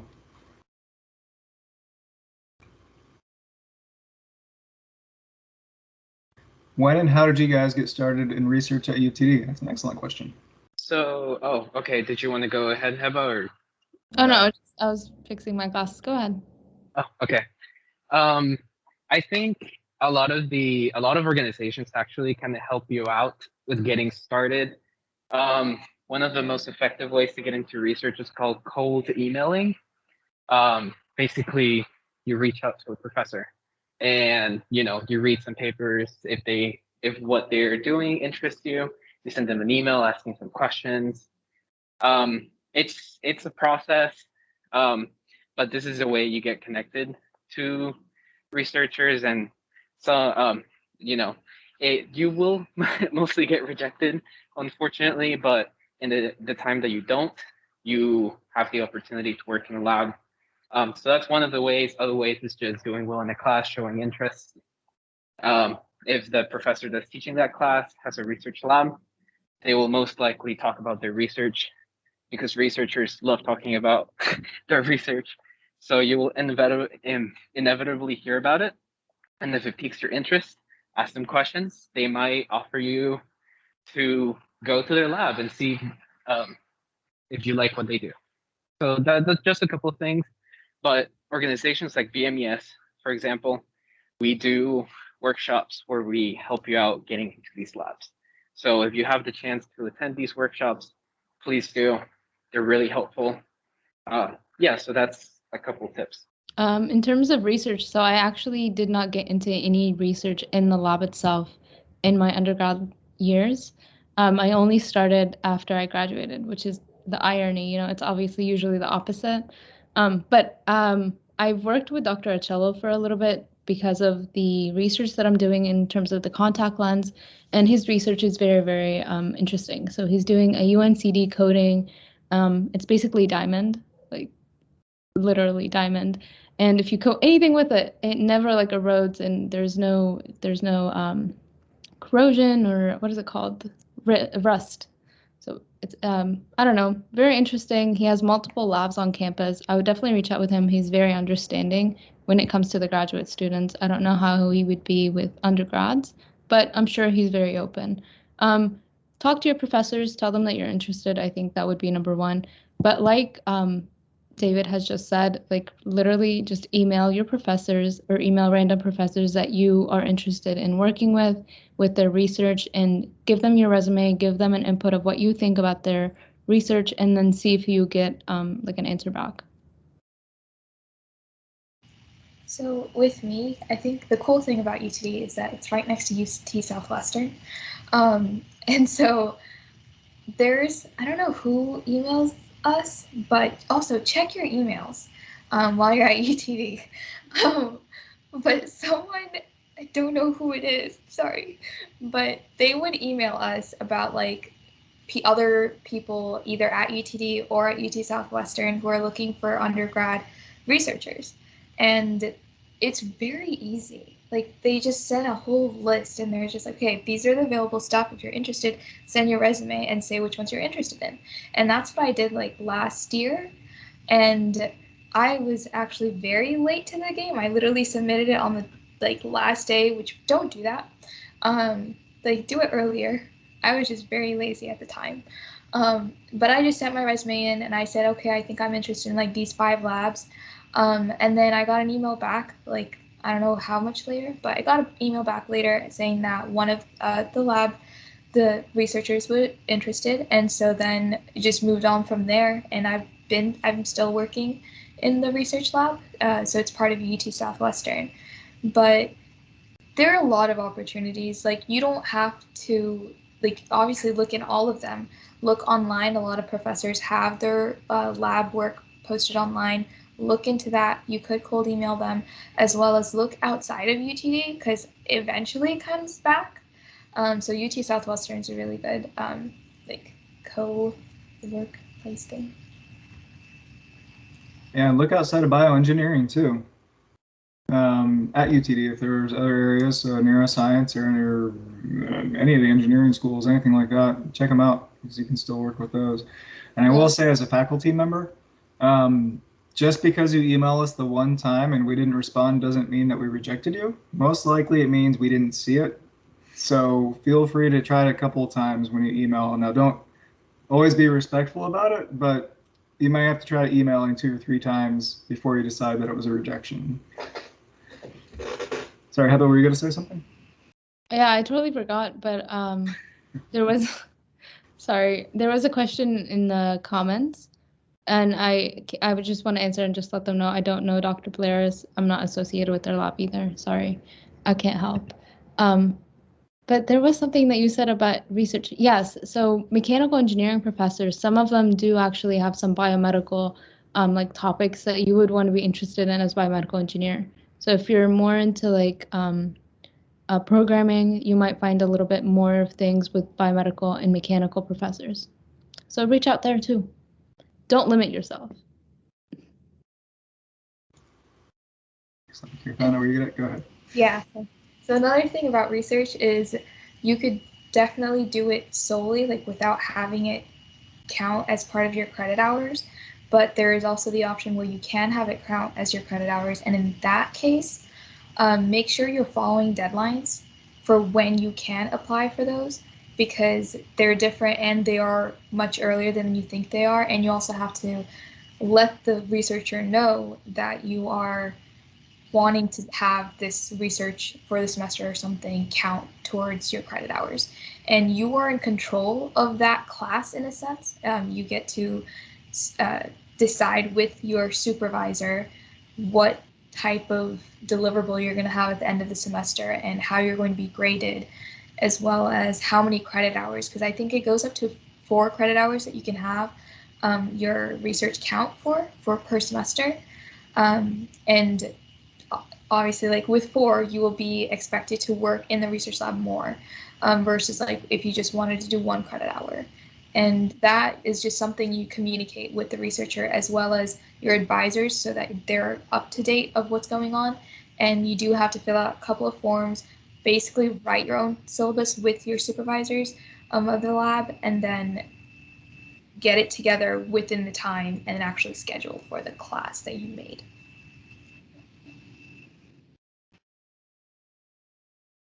Nice. So we do have a question in the chat. Are any of you connected with Dr. Blairis and the research he's associated with? I'm not going to speak for everyone, but I don't believe anyone here was. So David, I know you're with Dr. Levine, correct? Yes. So Blairis, if you're curious about his research, he does. He works with CRISPR a lot and modeling biological systems into, more electrical systems, I guess. I mean, he teaches a class about it also. It's called systems biology, but that's a grad class. So that's as far as I know about Dr. Blairis, unfortunately. Awesome, thank you. So sorry, Gabby, we don't have too much on that one today. Okay, any other questions for now? Good. Do you have any tips on building a strong resume? I guess I can speak on it. I think David might be better at this. But anything really, if you have a hobby that's related to BMEN or even like anything, that you're just really into, have like work on side projects while you're not studying or working on classes. And because I know a lot of people, like they would come to me, they're like, I don't have any experience, but I'm like, didn't you do this? And like that, if you can word anything on a resume and make it sound really good, because it is really good. And a lot of people don't understand that the small things that you do are pretty big. Like they're experience and you're actually working in the field or something. But also joining research labs and internships, but don't discredit yourself when you work on side projects, because I know a lot of people have like, oh, I'm going to work on an Arduino and like just do this on my spare time. And those are valuable things that you can add into your resume as well. I'm gonna tail off on that and say, get involved. You want stuff to put on your resume, do stuff to put on your resume, right? Do stuff in organizations, get involved in research, do an internship. All of that was previously said. Also, the Career Center has some help for resume writing. Other organizations also can help you with that sometimes. For example, the industry committee of BMES, they do some workshops for resume building and for LinkedIn building. So if you have the chance to go to those workshops, we also have that to cater to your interests. So just look for the places that may help you and do things that you can put on your resume, but also don't do them just to put on the resume, because then, you know, that's kind of, you'll be miserable while doing them. You won't be able to talk about them well. Do things that actually interest you and find that nice intersection between the things that interest you and the things that you can do, so you can put on your resume. Yeah, I would definitely say like during your summers, if you don't have an internship, it's fine if you pick up an Arduino and just order random things. There's kits that actually come in from Amazon that you can get them, and they would have the program, the wires, the resistors, everything that you would need, and they'll give you ideas of what you can build. So if you wanted to keep your programming skills up to date, then stay with your summers and do something like that. I actually had a friend who was not in research, but he literally built his own 3D printer at home, but just because he had the time to do so. So it just comes to like whatever you're interested in, and he was interested in mechanical, so he ended up using it to 3D print parts for his devices. So definitely do that and write that on your resume. And even if you don't think you've put it, you worded it correctly, take it to the center that David mentioned, and they would help you 100% of the way. But in terms of like resumes and what I know like in the industry is that make sure like you have quantitative data on there, qualitative data, words, analysis, like statistics is one of the things that they actually look out for when it comes to like the industry as well. So write things like that you've analyzed data, that you've cleaned data, that you've looked at SolidWorks models and you've worked with SolidWorks models. So make sure that your resume is not worded to one thing, but is also broad to all the different aspects, because they might just not be looking for one thing like you think it is. And how about you branched out too? Oh, sorry. I wanted to mention that it's an important thing. Not all the things you apply for are going to have the same resume. You need to cater your resume to the things you're applying for, because some things are not relevant. Mm-hmm. And you're going to want to have space to emphasize on these things. So just don't stick with one for whatever job or internship or everything that you're applying for. Cater your resume to that. Otherwise, it's just going to be lost space. Definitely second that. Yeah. And then how about you? So you did branch out, and you mentioned Launchpad, Blackstone a couple of times, and kind of getting the things that are outside bioengineering specifically. So yeah, like taking advantage of just the things that actually come through your email. Yeah, definitely. Like there used to be, what is it called? The big idea competition. So I would get emails for that, and I'm like, what is this? Like, and we have like celebrities come in and like would be speakers or hosts for these things, and I'm like, okay, I'm really interested in Ted. What was his name? I totally don't know. I'm so sorry. But we had like a very good speaker come at one point, and I'm like, okay, I'm interested. And I had to stand in line at 7 p.m. to get into the auditorium, but I was like, this is worth it. And I saw people pitch, and I'm like, this is nice. Like, I want to do this. And it's funny because I remember I was backstage at the time with my friend volunteering, and I was like, you know what? Like, imagine if we were on the stage.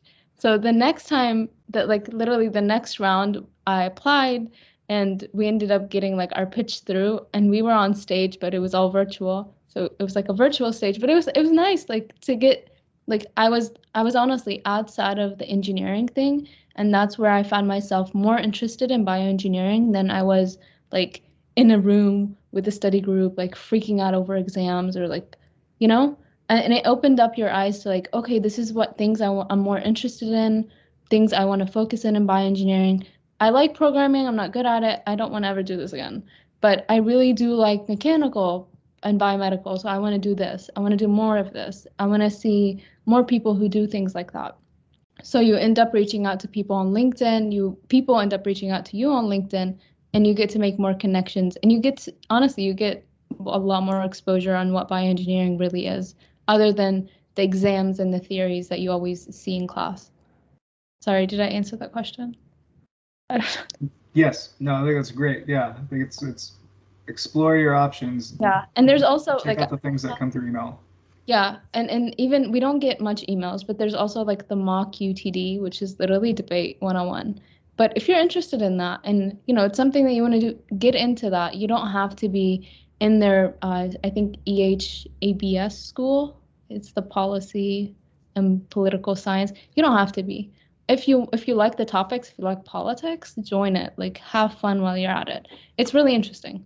We have a bunch of resources at UTD, so don't always assume that just because you're bioengineering, you have to do all the bioengineering. Join the mechanical, join anything that you can. And I'll just say there's opportunities for all different kinds of jobs that tend to branch or to span bioengineering and whatever else you might be interested in. So if you are interested in mock trial and everything like that, patent lawyers make tons of money and you need to be a bioengineer and be good at law. So it's just because you're interested in one thing and good at another doesn't mean they conflict. So that's great. I mean, that's bioengineering in general. It's like biology and engineering together. I mean, anyone that will ask you what you're studying and they'll say biomedical engineering, they'll say, this is hard. Yeah, it's hard because no one ever decided. I don't know who thought it was a good idea, honestly, to combine biology and engineering. But hey, we're all out here and we love it. So don't hesitate it. You'll like it. Awesome. So I have two more questions and then we can wrap it up. I'll let you go finally. So the first one, you kind of just also mentioned studying for exams, all the scrambling and anything like that. And it just kind of always comes up, and it's been mentioned a couple times. Where do you find help? So when you do get stuck, we've mentioned possibly going to your teachers. If you have a group of study buddies that you're already familiar with, but what else can you do to get help when you're just stuck on something? Honestly, YouTube has been very helpful. Like, other than, I'm like, in all seriousness, like, your professor is going to ask your question, you're going to answer your questions, but sometimes your professor is going to tell you he's going to teach it in a way where you're just not going to get it. Like, no way. And then I would say move to a study group. And the good thing about study groups is that you'll learn together, you'll study together, and then you'll practice together, and then you'll repeat it all together. So you get to practice, learn, and study all at once. And that's where you get to kind of teach someone else. You get to learn it by yourself. And that's the good thing. But if that doesn't work for you either, YouTube, a bunch of professors online are teaching it, especially right now with everything being online. If one person doesn't teach it the way that you think you got it, you understood it, then find another YouTube video. If not, there's always the Learning Center. I don't know what else, but I think the Learning Center can also be helpful. They'll find a good resource for you. Awesome. I actually do want to echo YouTube because when I was teaching statistics, you can teach it in one way that a bunch of people are going to get, and other people just aren't going to get it, but someone else may teach it in the way that it clicks for them. So explore your options. If something's not coming up, the internet's fantastic. Just make sure it's a good source. And adding on to the Learning Center, so there are quite a few options. I think maybe it was already touched on, I don't know. But like SI, PLTL, peer tutoring, and exam reviews. So certain classes might have them all or just a few of those things. SI is something that's student-led. I think all of those are student-led. But SI is something where you can just go in whenever you want to, or not whenever they have it. But like, it's just like walk in. And then PLTL is something you would sign up for, and then it's kind of like another class that you would have to go to, but it's just extra help, and it is very beneficial for, I don't know what classes they have it for, but I think a lot of the science-based ones, so I think like biology, chemistry, they have it for. And then peer tutoring that one is all the time, I think, or hours. But for that, I think it's in the bottom of the library now. It's been a while, so it's been moving. But it's probably at the bottom of the library, and it's just like you go in, and for peer tutoring, there are certain classes that they will do it for. So like certain math classes, you can just step in with your homework, and you can just do your homework in there. And then if you need help, you can just like call someone over.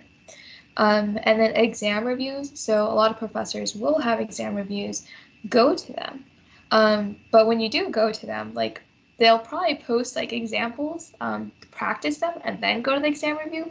Don't expect to just sit through the exam review and like learn it, because you're the ones who are supposed to like ask questions then. So be prepared, just to be prepared, you know, in a sense. Yeah, thank you. I wanted to add on to the PLTL. So I know one of the first classes that have to be taken is general chemistry. At least from my personal experience, that was one of the most, one of the best decisions I could have made to take that PLTL for Gen Chem. In all honesty and full disclosure, I didn't really study for Gen Chem outside of that PLTL session. So it was a very efficient use of time. So if you have opportunities like that where you can practice your knowledge, because in most of the engineering classes, either basics or the actual BMen classes, practice will help you so much. If you know how to approach the problem, then you truly can solve it and do well. So any opportunity that you have where you can be helped while practicing, take it, for sure. So I just wanted to add on for the PLTL. It's good for some classes. And then David, does BMES has tutoring too, is that correct?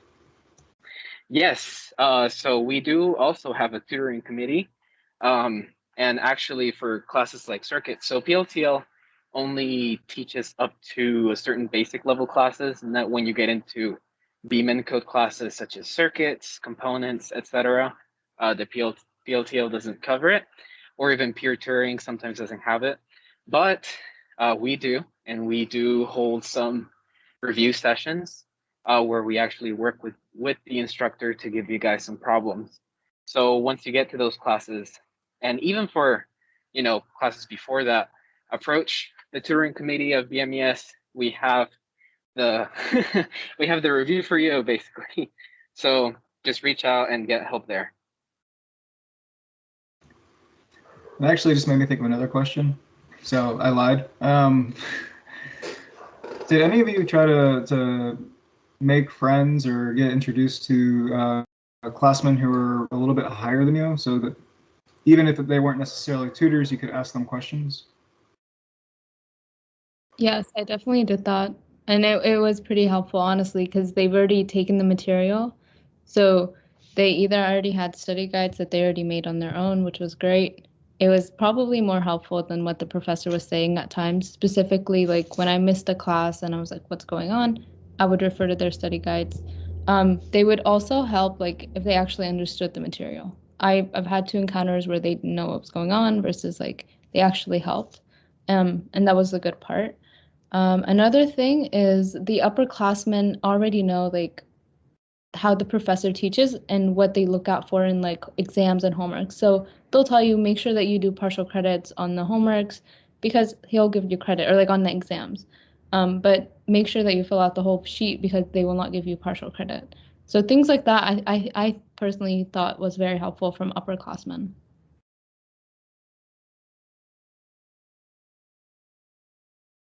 Not to sound like a broken record, but organizations are the best way to get in touch with upperclassmen. I actually met at that time his name. He was the VP of BMES, Ben Alsup, for example. He was good help. So just going into these organizations, you see a whole bunch of people, especially if it's BMED related. They have the answers to a lot of these questions that you're going to have about your professors, about your homework. So just reach out. So yeah, going to organizations. Also, I don't know of the people present who's going to live on campus or not. So if you are living on campus, reach out to your peer advisor, your RA. They will help you out getting connected with the resources that you need on campus. And just if your friends also have friends that are upperclassmen, ask them. It's like, hey, I don't necessarily know this, but I know you have a friend here. Can you help me out? So just try to reach out the best way that you can. And I'll also take this opportunity then, if you guys don't necessarily have the resources, or if you just want to need help, you can also reach out to me through LinkedIn or just my email. I'm always more than willing to help freshmen, especially figuring out their schedules and getting connected to organizations and all of that. So if you need an upperclassman to help you out, here, I'm raising my hand, even though my camera is off. Thank you. All right, so I think that is everything. Did I skip? Kirthana, did I skip you? Did you have anything that you wanted to add? I didn't really have anything. Okay. But I do want to ask or say this about textbooks. If you do have someone who's already taken a class before, it's great to ask them, like, hey, do you need a textbook, or do you have a textbook that I can borrow, or like, where can I find one? And hint, probably don't buy it. Okay, not in the sense as in like you're not gonna need it. Like, I'm saying, like, there are other ways to access textbooks. So yes, thank you, Dr. Polk. There are lots of ways that you can probably find it. I did not know this as a freshman, and I probably spent a lot of money. And then afterwards, I found a lot of different sources, and I'm like, wow. Especially when a lot of professors, like in their syllabus, they would say, yes, you're going to use your textbook, but half of the time you probably don't. But again, that also depends on how you study. You might study better if you're reading off of a textbook, but personally, that was not the way I worked, unless it was with specific classes where I would refer back to a textbook, or like homework would be in a textbook or something like that. But there are a lot of PDF copies. So always look before, that's what I'm saying, the first week of classes are going to be very hectic with trying to figure out how things are going to work, how classes are, as well as getting these resources, whether it be actually buying or just researching. But yes, Dr. Porter's face is just like, oh my gosh. Kirthana does not speak for the department in this matter. Just trying to help you. So we're supposed to go to the group meet for this, right? Or okay. Yes, exactly. This is why you don't add your professors to the group meets. And also, when you're making a group meet, probably specify that you're a student and not a TA, because I've had some people send me their homework, and I'm like, why? And they're like, you're the TA, right? I'm like, I just contacted you guys about the group meet. I'm not the TA. So maybe specify that. Awesome. All right, well, it is 9 o'clock now. We've gone half an hour past when I said we were going to keep you for. So do you have any final thoughts that you'd like to end on before we wrap this up? Balance. Probably don't push yourself so hard. Just study, but keep it at a limit. Kind of balance work and play, because you don't want to, again, pull all-nighters all the time. I don't know if it's worked for you before, but it might not now. Or even if it does, don't put your body through that. Just take it easy. Yeah, I would definitely say the same thing. Take it easy. It's gonna be hard the first year. Like, I'm not gonna lie. You're probably gonna be like, why did I do this? But the good thing is like you're gonna struggle the first maybe like semester, but after that you're gonna get the hang of it really, really fast because you already prepared yourself. And honestly, just reach out to anyone and more likely they're gonna be helpful, whether it's one of us or like someone who's a Beeman in the past. They will tell you all the guidance that you need. Take it easy. Celebrate yourself. Don't be hard on yourself. Like, even if you've made a bad grade or something, like, understand what you did wrong and then come back and do better on the final. Again, ask your professors, like, explain to them why you're having a hard time, how you're having a hard time. And they've seen millions, probably, of students, so it's okay. Have fun, enjoy it. It's the 4 years, 5 years of your life that you're gonna have to grow a lot in. So take it easy. Good luck.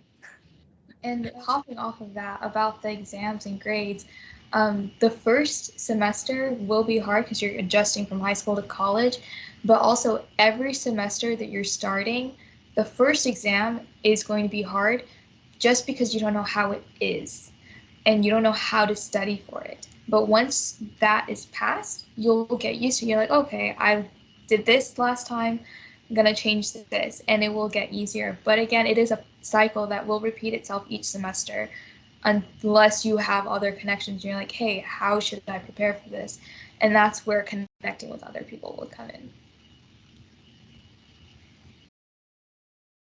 So just a couple of things as final thoughts. The first one that I wanted to touch on was on those first two BMed 1100 and BMed 1208 classes.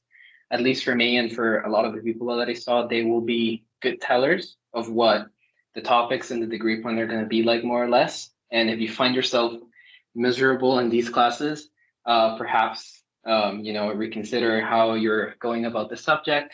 Sometimes reconsider your decision. If you do love it, though, you're in the right place. Be aware of what you're getting yourself into. Bioengineering is great. It's interesting.